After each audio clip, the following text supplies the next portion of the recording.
Noong 2021, sa pinakataas ng crypto hype sa Pilipinas, may isang project na nangako ng isang bagay na hindi mo mapapaniwalaan. 300% na returns in 90 days. At ang dami-daming Pilipino, OFW, estudyante, nanay, tatay, nagtiwala. Nag-invest ng kanilang ipon, yung pang-tuition, yung pang-emergency, yung pinaghandaan nila ng maraming taon.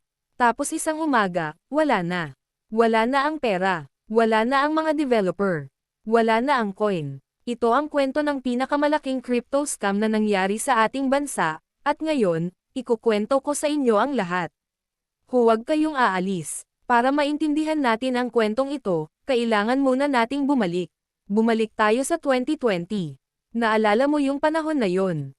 Lockdown. Lahat nasa bahay. Walang trabaho. Tapos biglang, boom, nagsimulang mag-explode ang crypto market. Ang Bitcoin, noong simula ng 2020, mga 400,000 piso lang siya. Tapos sa katapusan ng 2020, umabot na sa 2 million pesos. At noong 2021, halos 3 million pesos. Ang daming Pilipino na nakakita noon, at sinabi sa sarili nila, dapat pala nag-invest ako noon. Tapos dumating si Axie Infinity. Isang laro, oo, laro, na nagbibigay ng tunay na pera. Ang mga Pilipino, naging #1 players sa buong mundo. May mga pamilya na kumikita ng 50,000 piso hanggang 100,000 piso bawat buwan, sa paglalaro lang. Naging international news ito. CNN, BBC, lahat nagsulat tungkol sa mga Pilipinong kumikita sa Axie. Kaya naman, naging mainit na paksa ang crypto sa buong bansa. Sa Facebook, sa TikTok, sa mga grupo ng mga nanay, sa mga chat ng mga OFW, lahat nagsasalita tungkol sa crypto. At doon, sa gitna ng lahat ng excitement na iyon, pumasok ang mga scammer. Gumawa sila ng isang coin. Magandang pangalan, magandang website, magandang white paper, na kinopya lang nila mula sa ibang project. At nangako sila ng isang bagay na alam nating lahat, imposible. 300% na returns in 90 days. Pero dahil sa excitement ng panahon, maraming naniniwala. Ngayon, pag-usapan natin kung paano eksaktong ginawa ng mga scammer ang kanilang trabaho. Kasi ito ang dapat mong malaman. Para hindi ka mahulog. Una, gumawa sila ng tinatawag na white paper. Sa crypto world, ang white paper ay parang business plan ng isang coin. Nakalagay doon kung ano ang coin, paano ito gumagana, sino ang team, at ano ang plano.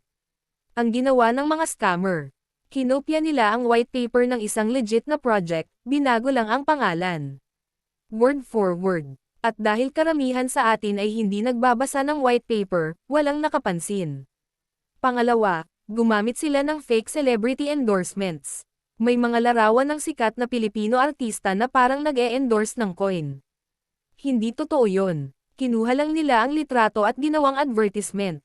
Pero sa mata ng mga tao, ay, pati si ganito naniniwala dito, dapat legit ito. Pangatlo, at ito ang pinaka-epektibong taktika nila, gumamit sila ng MLM structure. Meaning, para kumita ka ng mas malaki, mag-recruit ka ng ibang tao. At ang mga na-recruit mo, mag-recruit din sila ng iba. Classic pyramid scheme, pero nakabalot sa crypto packaging.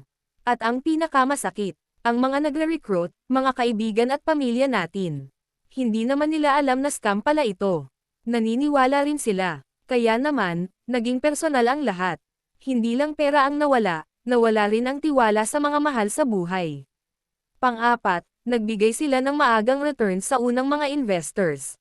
Kung mag-invest ka ng 10,000 piso, after 30 days, may tatanggap kang 15,000 piso. Totoo. Dumating talaga. At syempre, ano ang gagawin mo? Mag-i-invest ka ng mas malaki. At mag-iimbite ka pa ng mga kakilala mo. At doon, nag-multiply ang kanilang biktima. At ngayon, ang pinakamahalagang bahagi ng kwento. Ang gabi na nagbago ang buhay ng libu-libong Pilipino. Isang Lunes ng umaga, mga 8:00, nagsimulang magmensahe ang mga investors sa Telegram group. Bakit hindi naglo-load ang app? Hindi ako makapag-withdraw. May problema ba sa system? Normal na tanong, normal na maagang alalahanin. Pero pagdating ng 9:00, website. May list sila ng mga investment scams. Libre ang mag-check, mahal ang hindi mag-check.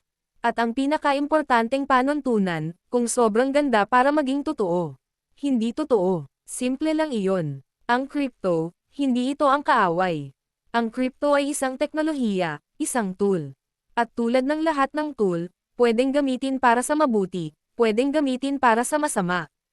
Ang mga scammer na ito, ginagamit nila ang excitement ng tao, ang pag-asa ng tao, ang pangarap ng tao, para magnakaw. Pero hindi tayo titigil doon. Ang pinakamagandang sandata laban sa scam, ay kaalaman. At kaya nandito tayo, para matuto tayo ng sama-sama. Para ang susunod na Pilipino na makakita ng 300% guaranteed returns, alam na niya agad ang dapat gawin. Kung may kwento kang gusto mong i-share, may nakilala kang biktima, may nalaman kang bagong scam, ay comment mo sa baba. O i-message mo kami. Baka ang kwento mo ang makapagligtas ng ibang tao. At kung nakatulong sa iyo ang video na ito, isang pabor lang ang hinihingi ko. I-share mo ito sa isang tao.